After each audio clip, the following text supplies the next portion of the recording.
Assalamualaikum. Kenalin, nama aku Denina. Di sini aku mau wawancara terkait informan interview. Nah, di sini aku bertempat di Universitas UIN Salatiga. Jadi hari ini aku mau interview dengan Kakak Anida selaku sekretaris OSIS di SMA-nya. Mari kita cari orangnya. Bye bye. Permisi Kak Anida ya Kak? Iya betul. Oh iya Kak, saya yang kemarin WA mau wawancara. Oh iya, boleh.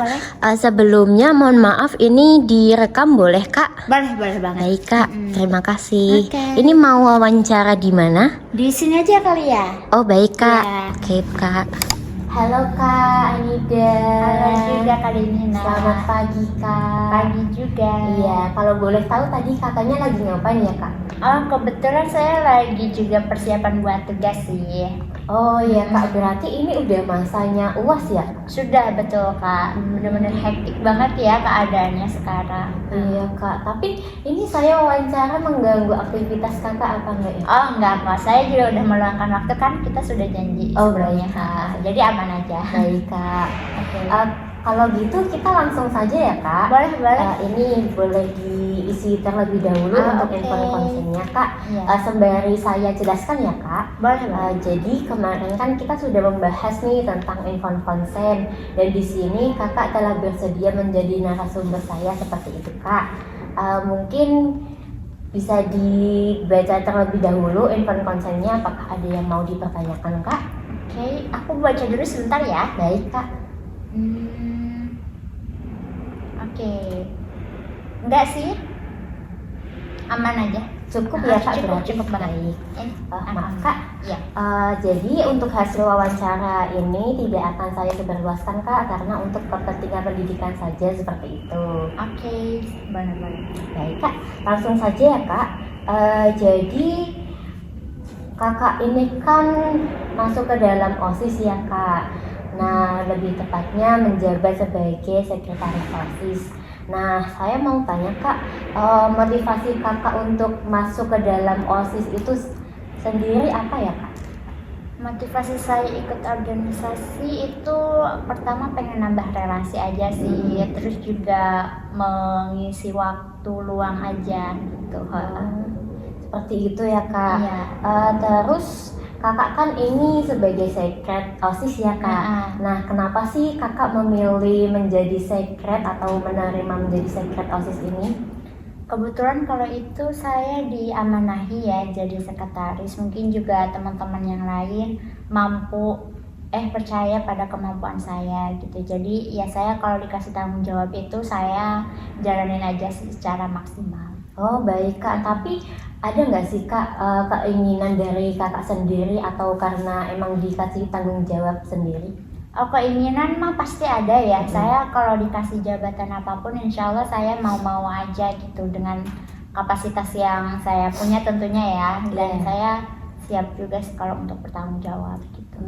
Baik Kak, terus kesan kakak nih sebagai sekretaris OSIS gimana Kak? Kesannya cukup seru sih, karena kan kalau kita jadi sekretaris kita perlu belajar teliti itu caranya gimana gitu, nggak gegabah, penulisan yang baik itu seperti apa. Kemudian juga sekretaris juga bagian dari BPH ya, Balai dan Pengurus Harian, yang tentunya ngurusnya bukan hanya tupoksi kita sebagai sekretaris gitu, tapi tupoksi kita sebagai garda terdepan gitu. Baik Kak, terus kakak nih sebagai sekret, tugas utama sekretaris OSIS itu apa sih Kak?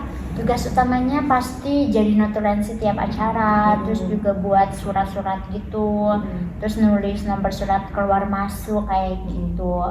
Ya pokoknya tentang keadministrasian aja sih. Baik Kak.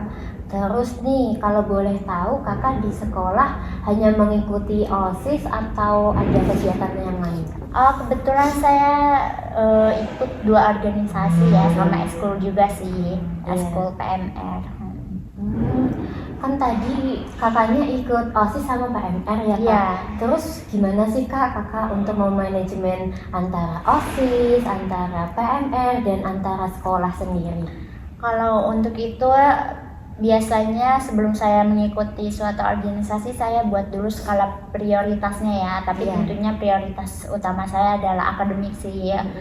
Nanti saya lihat dulu apakah mampu saya pegang 2 organisasi atau enggak gitu. Jadi waktu itu saya terima karena saya merasa cukup mampu ya Kak untuk Baik. membagi waktu. Karena kan PMR dan ASIS ini 2 hal yang apa ya, kalau bentrok pasti ada, cuman ya saling bersangkutan aja sih, jadi sekalian ngehandle-nya gitu.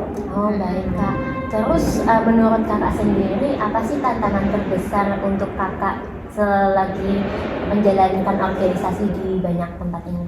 Tantangan terbesarnya pasti manage waktu sih, walaupun dari awal saya punya skala prioritas, kadang kan kita nggak pernah tahu ya kedepannya bakal ada hal apa yang bentrok gitu, dan di situ diuji lah gitu, maksudnya problem solving saya gimana caranya ngatasin hal itu sih biasanya yang menjadi kendala besar. Baik Kak, terus untuk mengatasi hal itu biasanya Kakak melakukan apa? Biasanya kalau benar-benar bentrok kayak gitu, saya coba untuk lihat yang lebih prioritas siapa gitu. Kalau sama-sama prioritas ya saya lihat dulu kira-kira di salah satu organisasi ada yang bisa menghandle nggak gitu, mengganti saya. Sekiranya ada, nanti saya minta tolong untuk di-handle dulu sama orang lain gitu.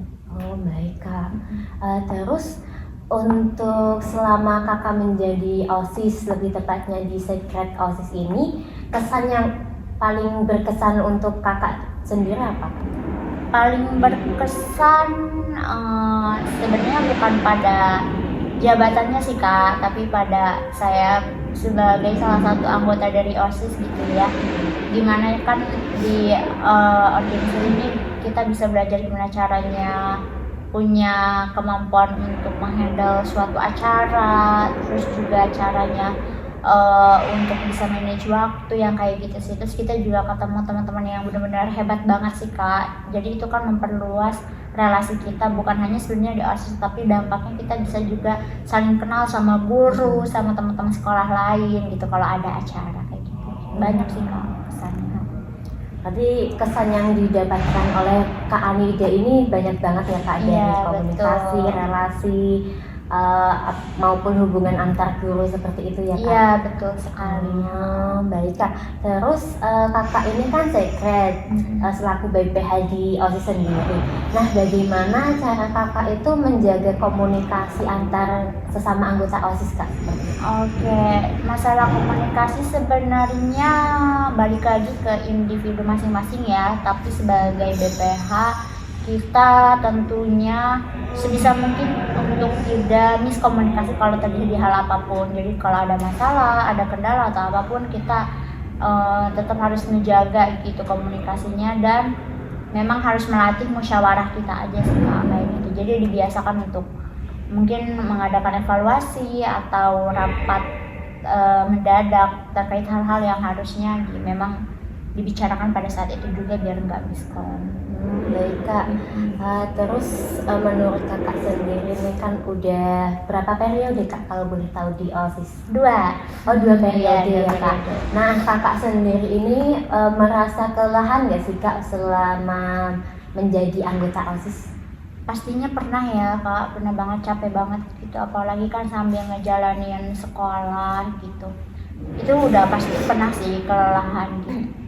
Nah terus manfaat apa yang Kakak dapatkan selagi Kakak join di organisasi ini? Banyak sih Kak, kalau mau tahu mah.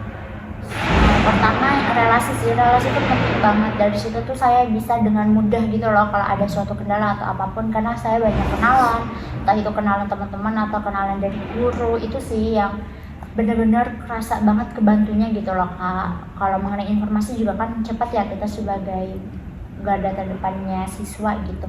Terus juga kan apa ya, melatih soft skill saya sih. Jadi saya sekarang kalau ikut organisasi jadi terbiasa, oh gini loh cara manage waktu, cara bikin skala prioritas dan yang lain-lain.